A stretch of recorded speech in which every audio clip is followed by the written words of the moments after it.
recording. All right. Good morning, everyone. Welcome to T-Tasks training, innovation and social media marketing. So happy everyone could be here with us today. I am Jennifer Jacobson with the Connecticut Training and Technical Assistance Service Center. Before we get started, just wanted to remind everyone to please keep on mute. People will be coming in and out. And of course, feel free to use the chat as you wish, and that you will receive all of the materials today. And with that, I am going to hand over today's training to our very own Emily Thompson to introduce herself and to lend her extensive expertise in this area with everyone today. So with that, Emily, I will turn it over to you. Hi, good morning, everyone. Thank you so much for joining. As Jen said, my name is Emily Thompson. I have been working in the digital marketing field for the last 10 years. I've worked with hundreds of small to medium-sized businesses across the country, and recently I've had the pleasure of joining the T-Task team to help them in the digital realm of things.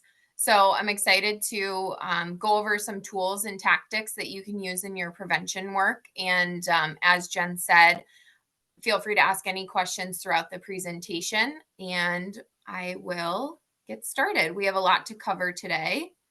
So let me share my screen.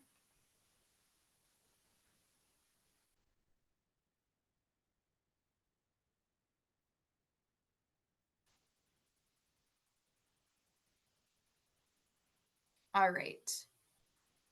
Actually, give me 1 second here.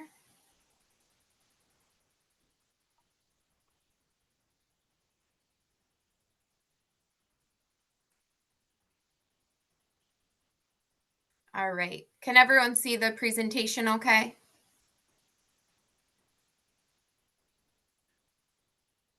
Jen, are you seeing that all right? Yes. Okay, great. While I'm presenting, I'm not able to see the chat. So let me actually just see if I can. Give me 1 second here.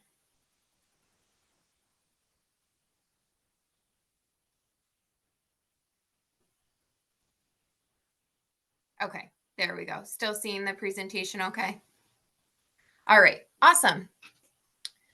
So getting started, before we jump into the presentation, I wanted to just ask a quick question and see how comfortable everyone is with social media. So we're going to just start a quick poll in the chat.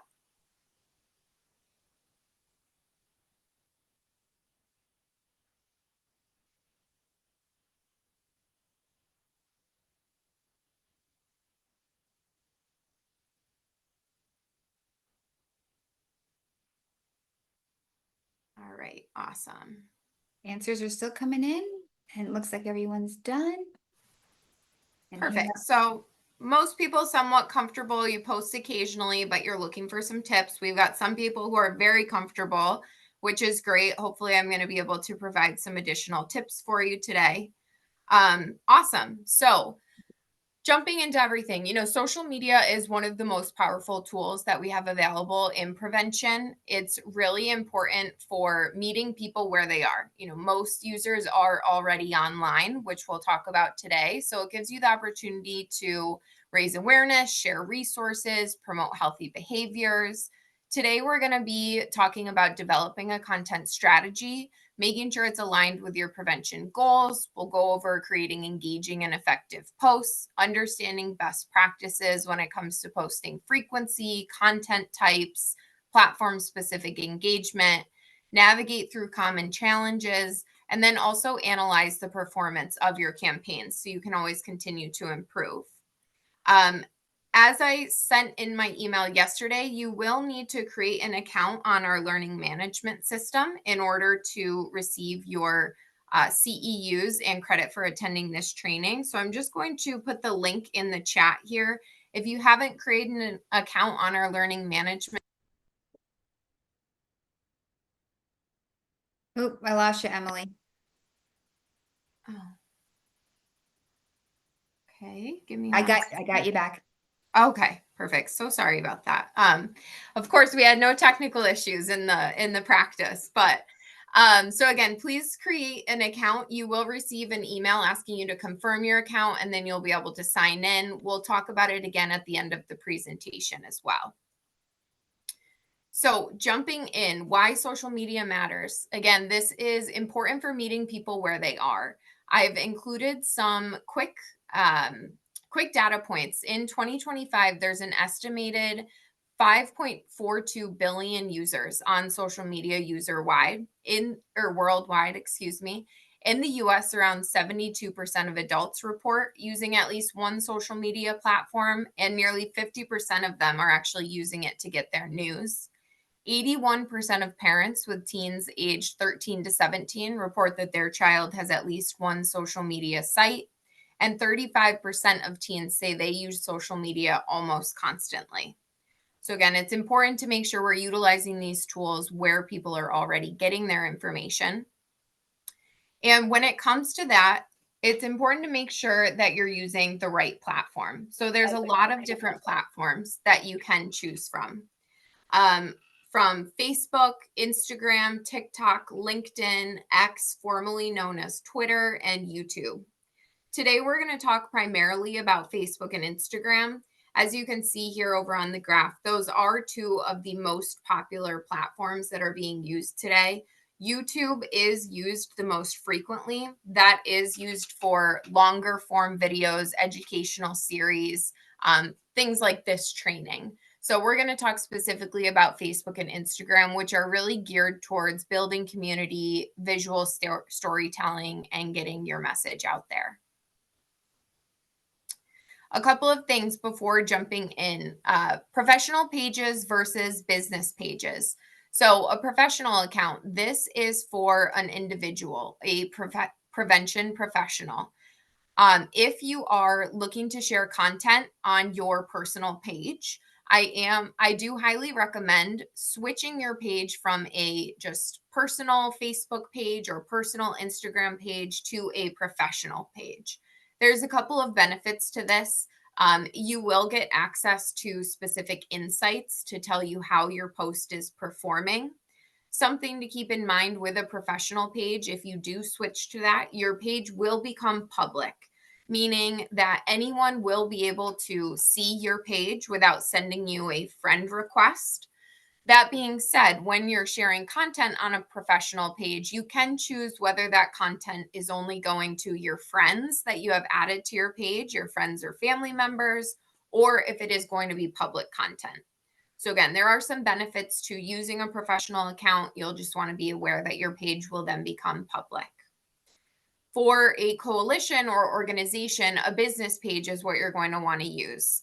These are designed for organizations. You'll get full access to the Meta Business Suite, which provides analytics into how your posts are performing. You'll be able to run ads. You can list important organization information, and it also allows you to schedule your content. So that's just a quick difference between the two different types of social media pages you can have. We're going to talk a lot about Meta Business Suite today. It's one of the best tools that I recommend using. What's great about Meta Business Suite is it allows you, it's kind of a one-stop shop for both Instagram and Facebook. It allows you to manage both pages in one place. A couple of things to be aware of when using Meta Business Suite. In order to run a business page or an organization page, it does need to be connected to a personal Facebook page. So if you're not on Facebook, you will need to have a Facebook account in order to run an organization or a business page. That being said, your personal information won't be showed publicly. So no one will see that you're connected to the page. I know that's always a concern for some people, making sure that their personal information stays private. The reason that Facebook does require a personal page connected to a business page is to verify that there is a real person behind the organization. It helps with security. You can also add multiple people to manage the organization or business page.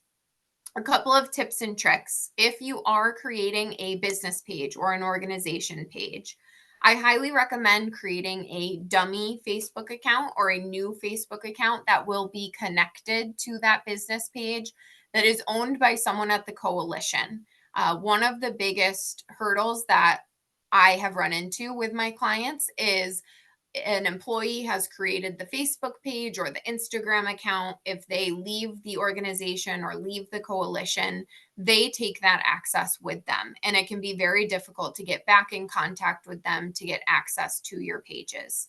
So again, I always recommend adding at least 2 admins to the page in case somebody loses their access.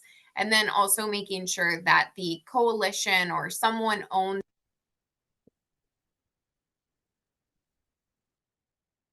Lost you, Emma. There you go. Oh, question? No, I just lost you for a second again. Oh, so sorry, guys. Hope that doesn't keep happening. So again, with that, important to make sure that you don't lose access to the page. If you do, you can do something called an admin dispute, but it can be very difficult to get access back into that page. So AI and social media. AI is top of mind for everyone these days, and there are some ways that you can use it to help you with social media. A couple of benefits. AI does accelerate your content development. It can streamline the writing process. It allows you to scale more quickly and increase your content output, which saves you time and is ultimately going to save you cost. That being said, there are a couple of challenges and some things you want to be aware of. AI is not perfect. It is not always completely accurate. It can provide outdated information. It can incorrectly analyze data. So you always want to make sure that you're proofreading, you're double checking your sources. There is also a risk of plagiarism. AI can sometimes put out content that is very close to the original content. So you always want to make sure you're aware of that. And again, we are using AI. Nothing is going to compete with your human touch, your tone of voice. So it's always important to read through that content, make sure that it aligns with your message and the audience you're looking to reach. Some ways, like I said, you can use AI is to generate content ideas, write social media captions, repurpose existing content. AI is great if you have a blog or a news article. It can help you repurpose that into a social media post. And there are also a lot of tools out there that will actually create visuals and videos for you. We're going to jump into the bulk of the presentation, which is the 5 steps of actually running a successful campaign. So I've broken it into the 5 steps to understand, plan, build, test, and then refine. So the first step in running a successful campaign is understanding, knowing your audience, knowing your community, and knowing your message. So it's important to identify your target audience. Are you trying to reach teens, parents, professionals, community leaders? You want to determine what platforms they're using. Facebook and Instagram, as I mentioned, are 2 of the most popular platforms. You can see here, Instagram is typically more popular with the younger age ranges, where Facebook definitely takes precedent in the older age ranges. So always keeping in mind who you're trying to reach and where they are. You'll want to make sure you recognize any challenges with language, stigma, any potential barriers you may face with trying to reach your audience. And of course, always making sure that your message aligns with your organization's missions or your personal prevention goals. The next step is to actually plan your content. So making sure that you develop a clear roadmap. The first step in this is defining your goals. So before you create your post, define what you want to actually choose or achieve. Take a step back, ask yourself, what am I looking to accomplish with these social media posts? Some goals may include increasing awareness, education, sharing important facts, strategies, resources, attendance, and promoting events, trainings, webinars such as this, or encouraging behavior changes like safe medication disposal, talking to teens with about alcohol. There's a couple of things that will help you with defining your goals. It's called SMART goal setting. It's used a lot in the digital marketing space, making sure that your goals are specific, measurable, actionable, relevant, and time bound. So, for example, rather than saying, I want to increase my engagement on Instagram, setting a specific goal, like by the end of May, I want to have 10 new followers. So it's important to, again, make sure they're specific. It's something you can track and giving yourself a timeline to stay on track. The next step is actually determining your content strategy and what types of content you're going to share. I've included some ideas here. So, sharing things like awareness days, awareness months, for example, with April being Alcohol Awareness Month, prevention and coalition data, promoting local events, sharing prevention news. You can always share national holidays. The list goes on in terms of what type of content you can share. And I've included some examples here just to help you with your posting. There are a couple of rules of thumb that I always recommend following if you're struggling to determine what type of content to share. The 80-20 rule says that 80% of your content should inform, entertain, or educate your audience. The remaining should promote. So whether it's promoting events, promoting services through your coalition. The other rule of thumb that I always go by is the 4-1-1 posting ratio. So with that ratio, for every 6 posts you post, you'll want to do 4 pieces of curated content, 1 piece of original content, and 1 promotional post. Again, these are just rules of thumb, but it'll help guide you while you're coming up with your initial strategy. In terms of curated content, this is content that you get from other resources, whether it's other coalitions, other national platforms. For example, SAMHSA recently shared the DEA's national take back content. That's an example of curated content. You're using content that's already readily available and repurposing it on your page. Original content, these can be, for example, photos from local events, anything that is coming from in-house, whether it's your own resources, your own data. Success stories are a great opportunity to share original content, recovery stories in your community. These are typically where I see the highest level of engagement. People love to put a face with the name. They love to see that personal content. And then the next side, like I've mentioned, is promotional content, whether you're promoting resources that you have available or events, some type of promotional content. The next step is actually building your content calendar. So I highly recommend using a content calendar. Starting to post consistently on social media can seem overwhelming. It can be daunting. I see a lot of my clients, they'll have a really great start to posting. They'll be posting consistently, but then your day-to-day responsibilities come into play and it's easy to fall off. So one benefit of using a content calendar is it's going to save you time by bulk batching your content. It helps you stick to a consistent posting schedule. It's going to help you stay organized. It'll help you maintain the post quality. So you'll be able to see all of your content across the board, make sure it's consistent. And it's really beneficial for helping team members collaborate. Again, consistency is key. I highly recommend planning your posts to be about 3 to 5 times per week. This is a really great way to stay engaged with your audience without overwhelming them. Planning ahead, I always recommend scheduling out your content a month to 3 months in advance. This is going to help make sure you don't miss any important awareness days, any events that are coming up. Consistency over quantity. So it's always better to start small and stay consistent than to post a ton and suddenly disappear. You always want to make sure that you're staying engaged with your audience. One thing that we use at T-Task to help us with our planning is using themes, whether it's a monthly theme, for example, alcohol awareness for April, or even daily themes. And I've included some examples here you can use. Things like Motivation Monday, where you're sharing statistics, resources, information to motivate your prevention community. Wellness Wednesday, where you can share wellness tips. Thinking Thursday, whether you pose a question to your audience, use a poll to engage with your audience. and Flyer Friday, for example, where we share local events that are coming up in the community. So those are just a couple of tips to help you actually build out your calendar. Emily, And- quick question for you. Can I jump back to a question for you? Yeah, of course.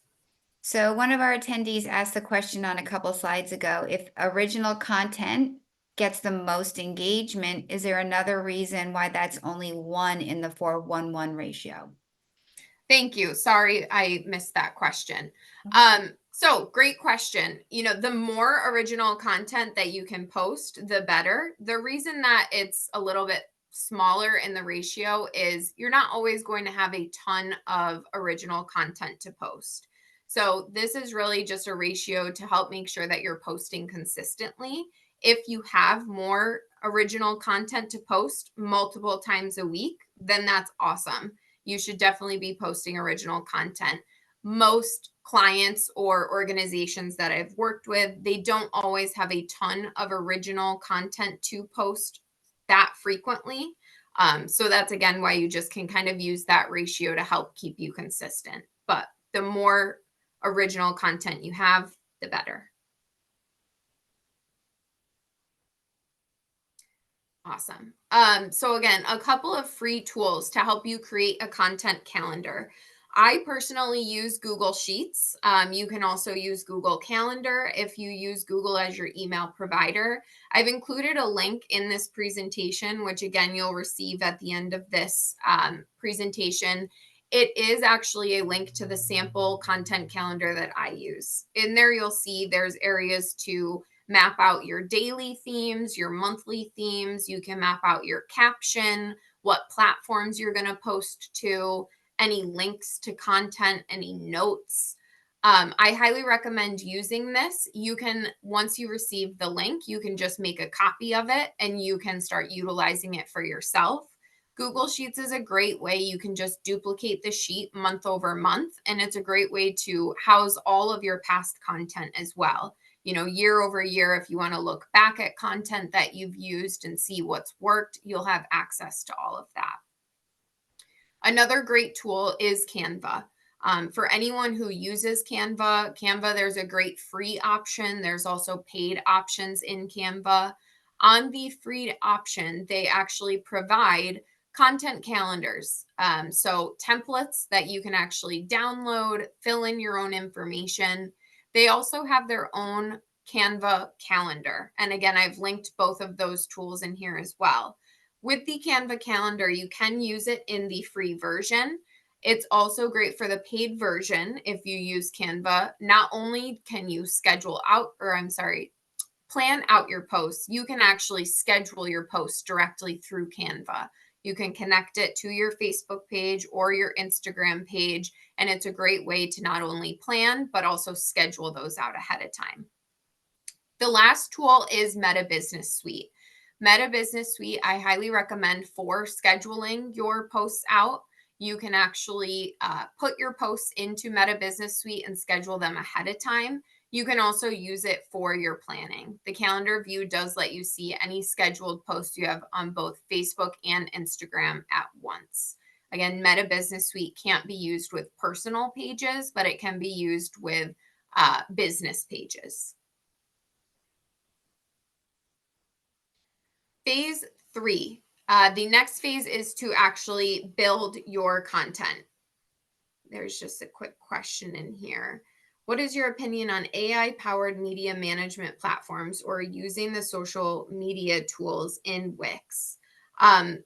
Like I mentioned, AI is a great tool to use if you are. You dropped out, Emily. All right. You're back. Okay. So sorry, guys. So like I mentioned, AI is a great tool to complement your strategy. It shouldn't fully replace your strategy, but it is something that you can use to help you with the content generation. So I definitely recommend exploring those. I'm not familiar specifically with the social media tools in Wix. So I can't lend my knowledge to that specifically, but there are a lot of great AI tools out there that I personally use and that can definitely benefit. And we'll talk a little bit about some more of those tools. All right. So again, phase 3 is actually building the content, creating content that resonates. So not only do we want to create the content, we want to make sure it's engaging, that we're using proper formats that people are going to engage with the most. I've included some data here in terms of the most engaging content type. And you can even think about how you personally use social media. I would assume that a lot of you typically do engage with short video form. 66% of users in the 2024 social media content strategy report from Sprout Social actually said that they do engage with short form videos the most. So videos that are typically 5 to 10 to 15 seconds long, under 30 seconds long. Second to that was images, live video, memes, text-based posts. Using a mix of these content types are going to help engage your audience the most. Not every person in your audience is going to engage with one single type of content. So by using a mix, you can reach the different pockets of your audience and make sure you're keeping them engaged. Some platform specific tips. On Facebook specifically, text posts, static images, and short form videos are the 3 most popular types of content people engage with. I've also included some specific specs that you should know while creating content on Facebook. So the recommended pixel size, video sizes. On Instagram, short form video, static images, and then slightly longer short form video are the top 3 types of content people are most likely to engage with. You'll see video is going to be very popular. Video is actually prioritized in Facebook and Instagram's algorithms. So I highly recommend using video anytime that you can. One other question in the chat: does Meta Planner actually allow you to schedule the posts or just plan them? Meta Planner, the Meta Business Suite, does actually allow you to schedule them. So it can replace any other schedulers that you are using. You can post them immediately through Meta, or you can schedule them out for the future. So that is a great tool to use. A quick tip for the platforms for creating the specific sizes is using a free tool like Canva. They either have templates that are already built in to the correct sizes, or they do offer tools to actually resize one design specifically for the dimensions that you need.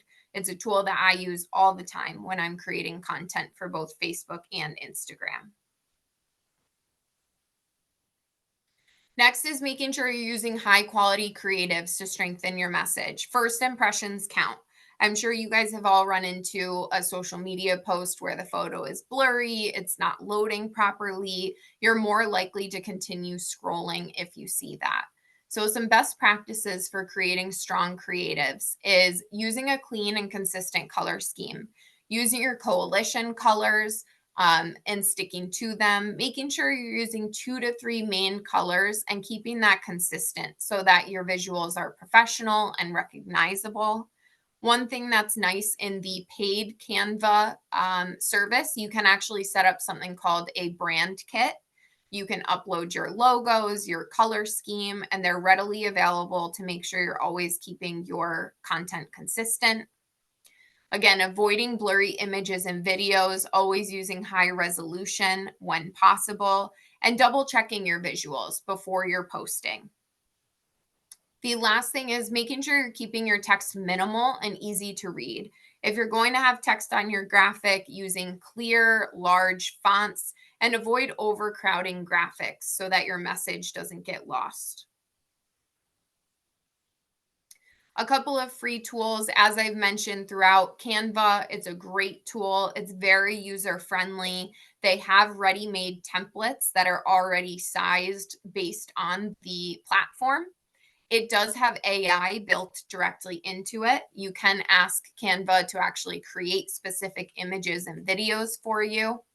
The free version should meet most of your needs, but if you did want to utilize the paid version, you'll get even more tools available. One that I use for video editing is CapCut. Again, they have a free version that is very useful. It's free, user-friendly video editor. It's great for creating short videos and reels. They have a lot of free templates already built in where you can just upload raw footage and it'll help you with music, text overlays, transitions. They also have some really powerful AI tools built in, including a voice generator if you're doing any type of voiceover work. Next is crafting your strong social media captions. A couple of tips. The captions can really make or break your post. You want to make sure that your caption is actionable so that people not only view your post, but they're going to take that next step and engage. A couple of tips. Again, make sure it is actionable. Share resources from your website. Provide links for registering. Asking questions or using polls is a great way to increase engagement. Using minimal, impactful text, keeping your caption short and clear. Focus on one main point per post. And being choosy with hashtags. Some people will use tons of hashtags in a caption, but a study in 2022 actually found that engagement drops when you use more than 5 hashtags on Instagram. So usually 3 to 5 hashtags is what I recommend. It's a great way to get some additional visibility on your message, but you don't want to overrun your caption with too many hashtags. I've also included some links for some great caption generators up here. Of course, we have ChatGPT, which I'm sure most of you are familiar with. That can be used for planning your content ideas, writing your captions. These other two here are more specifically geared towards social media caption generation. Hootsuite is wonderful. You can actually choose which platform you're going to be posting to, the tone of voice you want to use, who your audience is. So it's geared specifically towards social media captions. So feel free to check out a couple of those tools. I've used all of them and they work pretty well. But again, always making sure that you're including your own authentic voice. So since we've talked a lot about creating captions and creating your content in prevention specifically, it's important to make sure that we're cognizant of the language that you're using. So changing the narrative on substance use and why your language matters. Language shapes public perception, it can fuel stigma, and it can influence policy and treatment outcomes. So I've included a couple of interesting studies on here.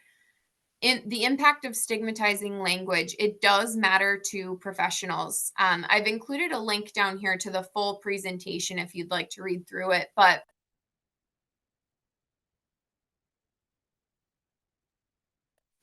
participants were given two pieces of information to read. One included substance abuser, while the other included person with substance use disorder. Those who read the substance abuser description were actually much more significantly more likely to view the individual as personally culpable and recommend punitive actions over treatment options. And this was done again with mental health professionals. So even professionals can be influenced by stigmatizing language. On the next slide here, we're going to talk about how it matters to the public.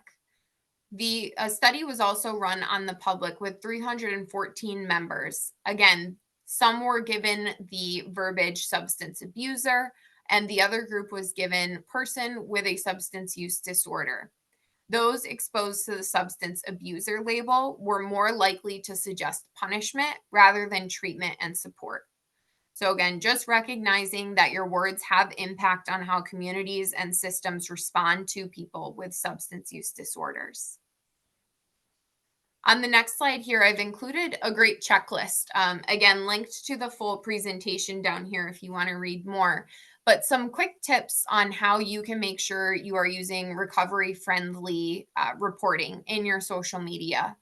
Using person-first, non-stigmatizing, medically accurate language, I've also included a link here to the Addictionary. This is a great tool. It actually includes a lot of keywords that relate to prevention.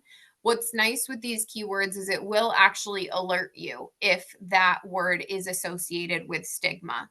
So it's a great tool if you're looking for some specific words to use and you're not sure how to use them. I've linked that in the presentation for you.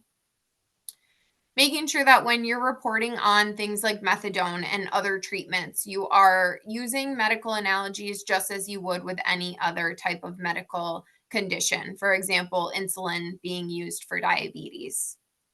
Including treatment options and resources anytime you're discussing opioid use or overdose. This also goes for any other topics such as suicide prevention, always making sure that you're including resources available in those captions as well. Using images that reflect realism and hope, not stereotypes.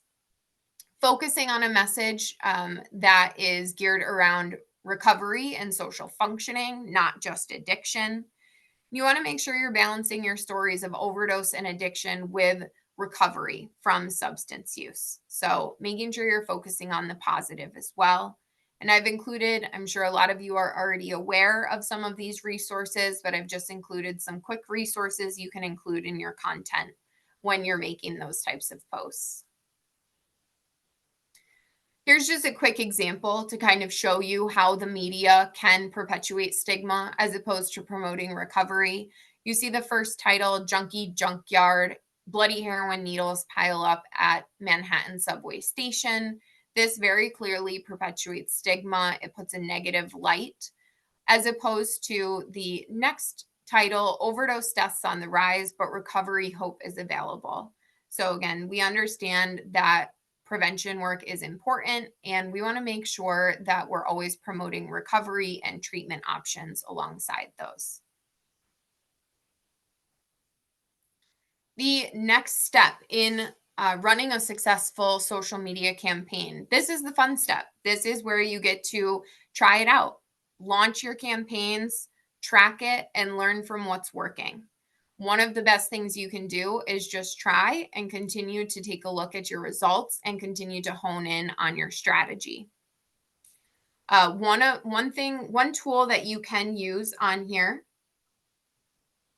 a suggestion in the chat. I would like to suggest using terms like poisoning and emergency in addition or in place of overdose. That's a great recommendation. Thank you for providing that. A couple of things that you can do to test out your strategies. Experiment with the timing that you're posting. In Meta Business Suite, like I was talking about the planning, when you are going to schedule your post, you can actually include, it does actually include active times. So if you're posting both to Facebook and Instagram, you can select active times, and it will actually tell you when your audience is most active based on the platform. This is available in Instagram as well if you are using a professional page. So try out different times. Think about how you're using social media. Typically, people are going to be on social media in the morning while they're drinking their coffee, during their lunch break, in the evening, when they're home, they're on the couch. A lot of times that is when your audience is going to be most active. Meta Business Suite also offers something called A and B testing, where you're able to actually do one post. You can do two different versions. So you can change the text, you can change the media, the links that are included. This is a great tool in order to test out what type of content people are going to engage with the most.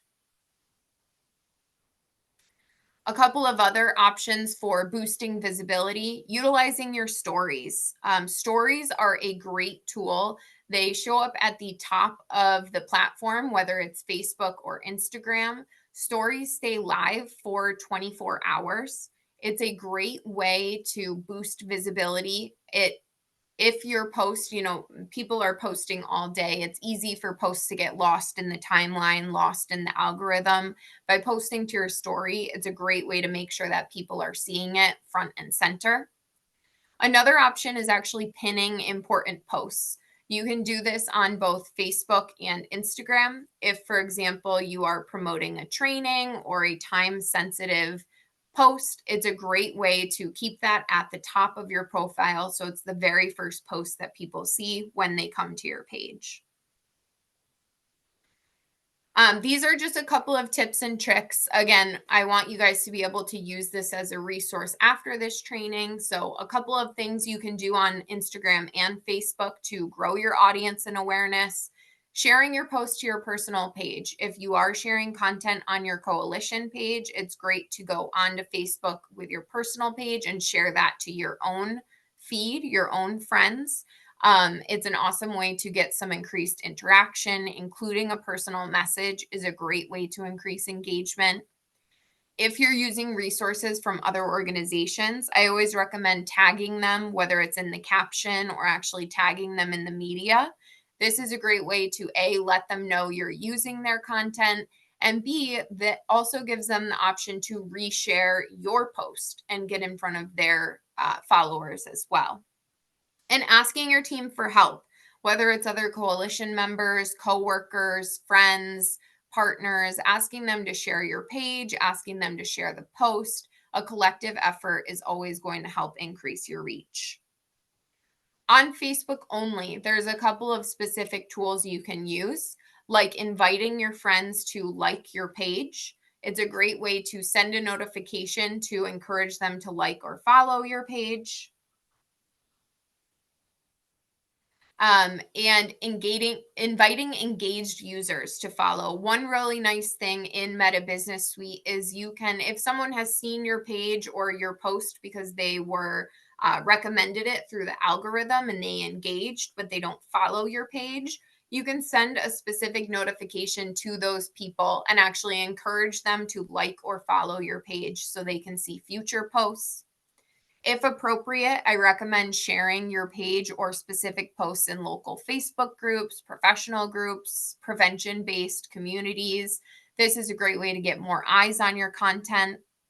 And on Facebook, there is the option to actually comment on your own post. I've included in the quotations here. If you use the @ sign followed by followers, it will actually notify all of your followers of the post. So it's a great way, again, if you're promoting a training or an event, to get some extra eyes on there. Throughout these slides, I've linked directly to Meta Business Suite. Nice thing with Meta Business Suite, they have a great tool where you can even just search questions. They provide a lot of resources and additional information on these tools. The next step is to make sure you're being active and engaging with your audience. Pages that actively engage actually perform better in the algorithms, and Facebook and Instagram are more likely to recommend your page to non-followers if they see that you're actively engaging with your audience. So, commenting on other posts and in groups, sharing posts from other pages, responding to comments, messages, and mentions. I always recommend trying to respond within 24 hours to show that you are staying engaged with your audience, and it also encourages future interaction. And then always asking questions or using polls to try and spark conversations. I do have a slide in here about paid advertising. Paid advertising is available through Facebook and Instagram. It's a great option to, again, just increase that reach of your content by putting a little bit of money behind it. The nice thing with Facebook and Instagram ads is they are fairly cost effective. There's a few different types of ads, whether you're boosting a post that you've made, you're garnering traffic to your website, encouraging engagement, or promoting a local event. With these ads, you can actually target people based on their location, their demographics, interests, and behavior. A suggested budget, these are just some ideas. It's always great to start small and ramp up from there, see what works for you. But even just $5 to $10 can get you some meaningful growth on a certain post. Even $50 to $100, you can run a 5 to 10 day campaign to promote an event or a prevention message. So again, this is a tool that you can use, and you can play around with the budget and see what works best for you. It's great for timely posts like National Prevention Week, back to school, prom season, awareness months. Paid advertising can seem daunting when you are up against these large companies like tobacco companies, alcohol companies that have $1 million budgets. We have to compete with them. But you have a great opportunity. There's a lot of advantages that you have. Local coalitions and prevention professionals, even with smaller budgets, if you use smart, targeted strategies, you can compete effectively. Again, using targeted ads, focusing locally, making sure that you're reaching people directly around you. They're going to resonate with your coalition more if they know you're local.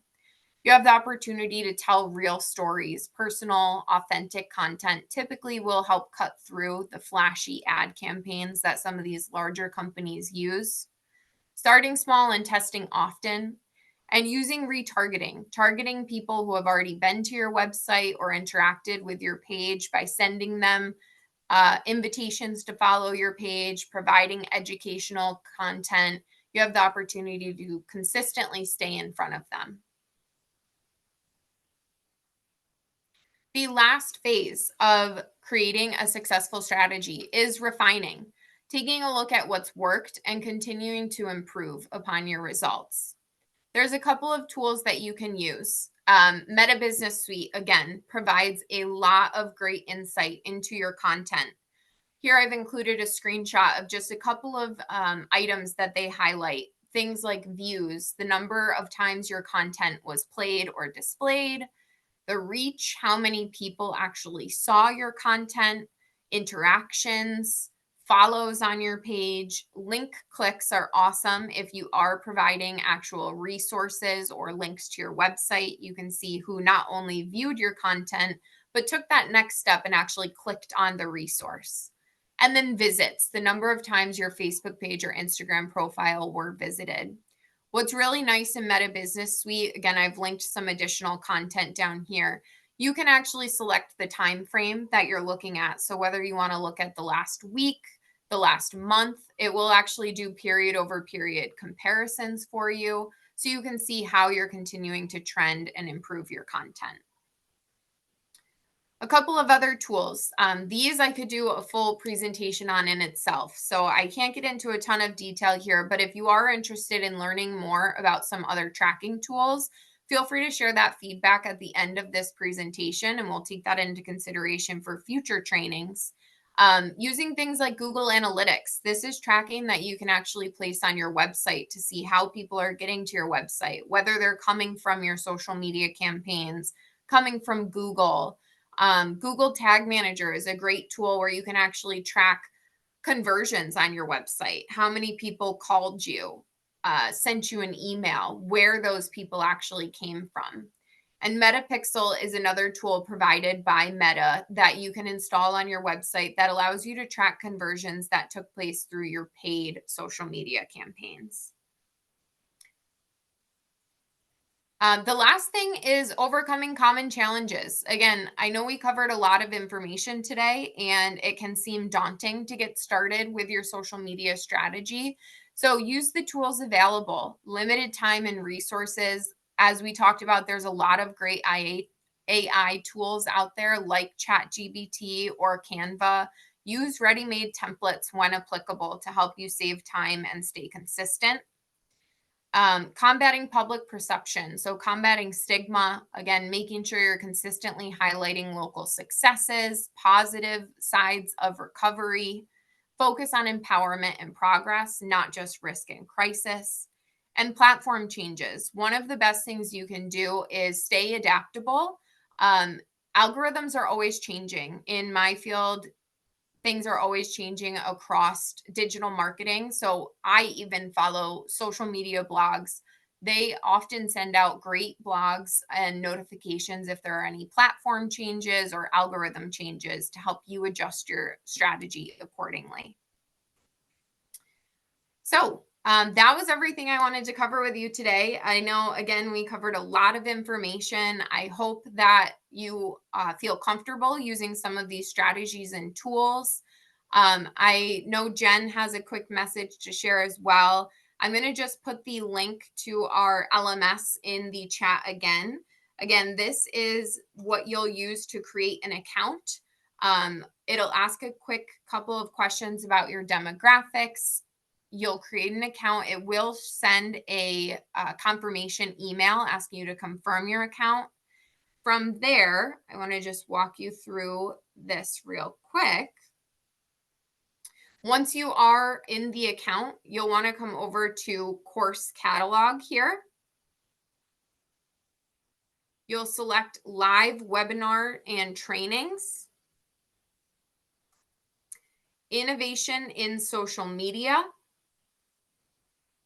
And in here, there's going to just be a quick survey for you, a quick 4-question survey. I'll send out these instructions after this meeting as well. This is how you are going to get your CEUs and credit for attending the course. So again, if you haven't already created an account on our LMS system, please do so. And that is how you'll be able to fill out some information, your survey, and then receive those CEUs. And I will pass it over to you, Jen. Great. Awesome. Thank you so much, Emily. We do have a couple minutes. If anyone does have a question or two, we certainly have time.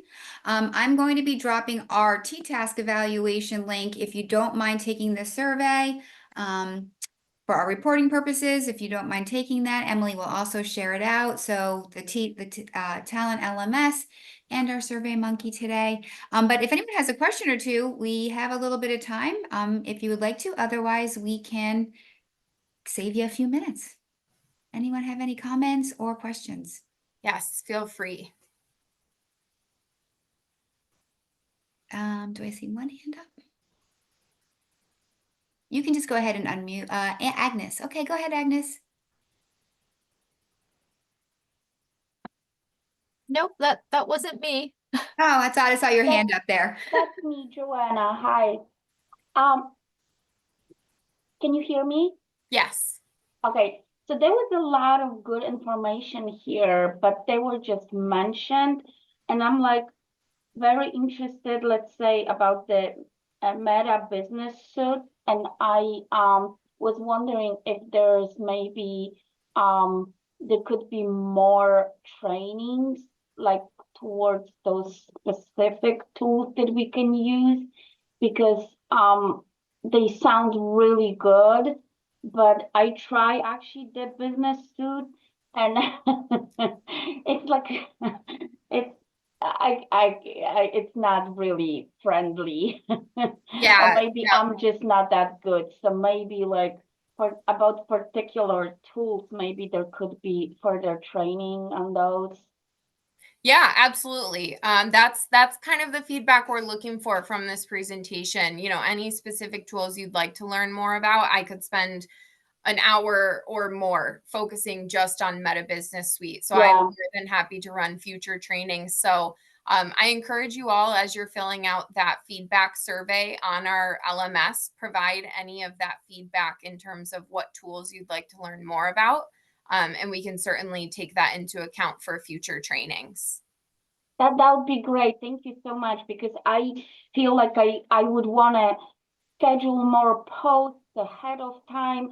They are time consuming, and like you say, like we can put it in a calendar, but I work in a health department, so sometimes there is like emergency and I have to do something else, and then the next day it's not on my calendar anymore, and I'm not doing it, and it's just like, and also it's time consuming to try to figure out how to use them.